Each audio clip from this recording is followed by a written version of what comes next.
Hi friends, நீங்கெல்லாம் நல்லா இருக்கீங்கன்னு நம்புறேன். டே 3 இன்னைக்கு வந்து பாத்தீங்கன்னா ஒரு 3 கிலோமீட்டர் ஓடி முடிச்சிட்டோம். ஃபர்தரா வந்து பாத்தீங்கன்னா இன்னைக்கு ஃப்ரைடே.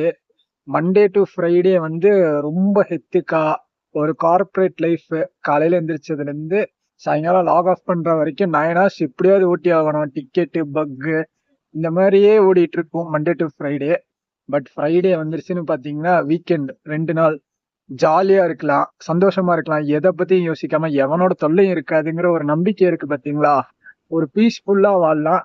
அதே வந்து மண்டே காலைல எந்திரிச்சு திருப்பியும் அதை எடுத்து வச்சு உட்காரணும் பாத்தீங்களா 9 ஹவர்ஸ்க்கு.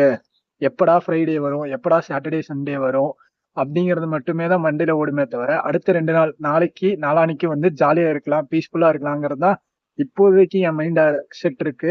பிளஸ் வந்து பாத்தீங்கன்னா இந்த கார்ப்பரேட் லைஃப் இருக்கு பாத்தீங்களா, மண்டே டு ஃப்ரைடே நிறைய விஷயங்கள் இருக்கு. இன்டர்னலா வந்து பாலிடிக்ஸும் பண்ணுவாங்க. நிறைய விஷயங்கள் வந்து நமக்கு ஃபேவராவும் போய் முடியும், நிறைய விஷயங்கள் நமக்கு ஃபேவரிட்டிசம் இல்லாமையும் போய் முடியும். அதை பத்தி மட்டுமே நம்ம பேசணும்னா நிறைய விஷயம் உள்ள இருக்கு.